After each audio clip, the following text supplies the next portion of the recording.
भारी समस्या है। उत्कर्ष क्लासेस के हमारे विद्यार्थी जो हो यहां पर पढ़ रहे हैं लगातार गर्दन को नीचे रखने की वजह से। पहले तो आप ये समझिएगा, तीन चीजों को हम लोग क्लियर करेंगे। वो तीन चीजें क्या है? Central nervous system, peripheral nervous system, autonomic nervous system. समझिएगा, यदि स्पष्ट तौर पर हम लोग बात करेंगे तो ब्रेन और स्पाइनल कॉर्ड मिलकर बनाता है कौन सा? Central nervous system.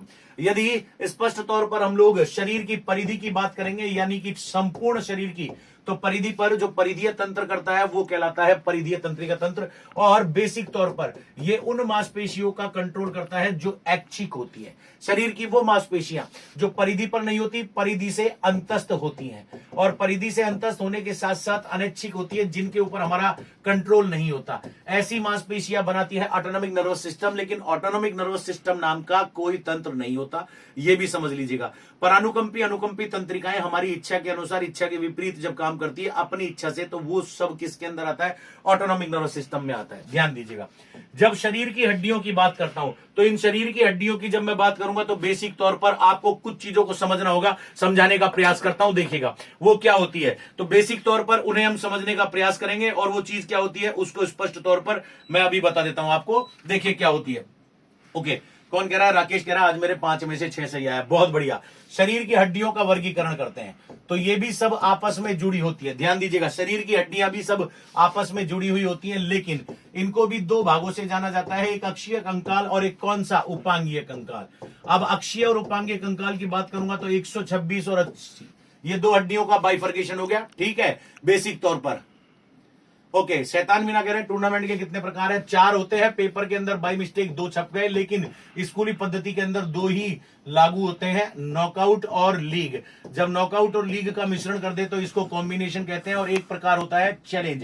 टूर्नामेंट के 4 प्रकार होते हैं, बेसिक तौर पर समझ लीजिएगा। अब इनमें से भी यदि हम लोग बात करेंगे बेसिक तौर पर, तो ध्यान दीजिएगा, नॉकआउट के 6, लीग के 2, कॉम्बिनेशन के 4 और चैलेंज के 4 प्रकार होते हैं। चलिए अब आ जाइए वापस, कैसे इनका इंटरलिंकेशन होता है? इंटरलिंकेशन, शरीर के अक्षीय कंकाल की बात करता हूं तो देखिए यहां 7 अक्षीय कंकाल की हड्डियां जो वर्टिब्रीज के नाम से जानी जाती है, ये सर्वाइकल हिस्सा बनाती है। इस सर्वाइकल हिस्से के बाद 12 जो होती है वो 12 क्या बनाती है? वक्षीय प्रदेश को बनाती है, यानी कि थोरैसिक को बनाती है। इसके बाद 5 जो होती है ये हमारे लंबर रीजन को बनाती है। इसका मतलब किसको? कमर का निर्माण करती है। और एक होता है कूल्हा और एक होता है उससे जुड़ी पूंछ। क्लियर है? यही वो हड्डियां हैं जो जवानी के अंदर कितनी थी?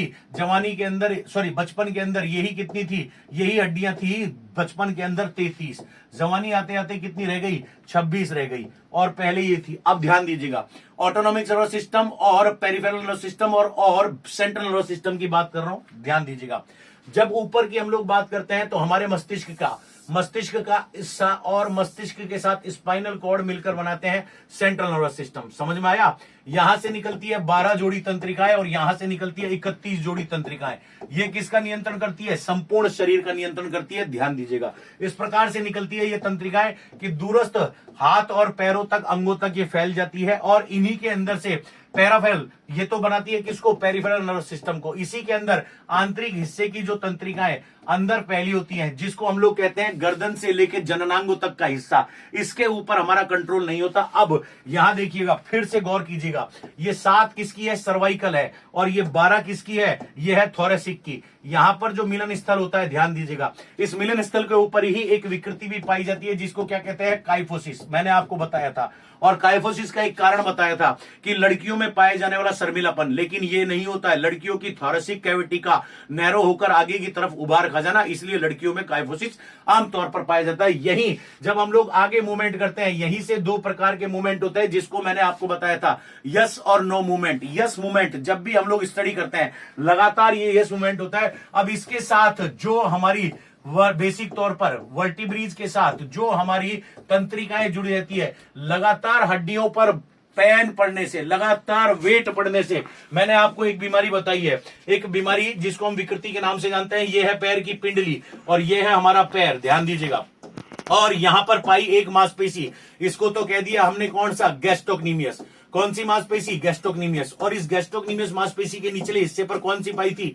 यहां पाई थी सोलियस मांसपेशी। और इस सोलियस मांसपेशी के सबसे अंतिम हिस्से जो बेसिक तौर पर एक टेंडन के नाम से जाना गया था, जिसको हमने शरीर का सबसे मजबूत टेंडन कहा था, टेंडोकैल्किनियस। ध्यान दीजिएगा, टेंडोकैल्किनियस, इसे ही एचिलस टेंडन के नाम से जाना जाता है। और लगातार इस पर पड़ते हुए दबाव के कारण हमेशा एडी में दर्द बना रहता है, इसको कह देते हैं सोरील। तो जब इसके अंदर दर्द होता है तो आप लोग जब पढ़ाई करते हो तो भैया ये गर्दन का जोड़ और ये यहां पर आपकी पीठ का जोड़, यहां पर भी आपकी जो सर्वाइकल वर्टिब्रीज है उनके साथ पाई जाने वाली पेरिफेरल नर्वस सिस्टम्स के अंदर लगातार उससे जुड़ी हुई मांसपेशियों के ऊपर दबाव पड़ता है और उस मांसपेशियों के दबाव की वजह से लगातार ये पेन बना रहता है, लगातार गर्दन झुकाने की वजह से। अब इसका लिंकअप कहां पर होता है? ध्यान दीजिएगा, यदि हम लोग पेरिफेरल नर्वस सिस्टम को मूवमेंट कराएं, पेरिफेरल नर्वस सिस्टम को मूवमेंट कराएं, पेरिफेरल नर्वस सिस्टम कहां होता है? हाथ और पैरों में। यदि हम लोग हाथ और पैरों को मूवमेंट कराएं तो सर्वाइकल को अटैचमेंट कौन दे रहा है? हमारे सर्वाइकल को अटैचमेंट दे रहा है पेरिफेरल नर्वस सिस्टम। कौन सा? हाथ वाली। तो सर्वाइकल का इलाज है दोनों कलाइयों को गोल गोल घुमाना, क्लॉकवाइज एंटी क्लॉकवाइज घुमाना। That is the relief of cervical. Cervical का इलाज ये कहा जाता है। आधा डॉक्टर बना दूंगा, घबराना मत। आ जाओ अगले प्रश्न पे।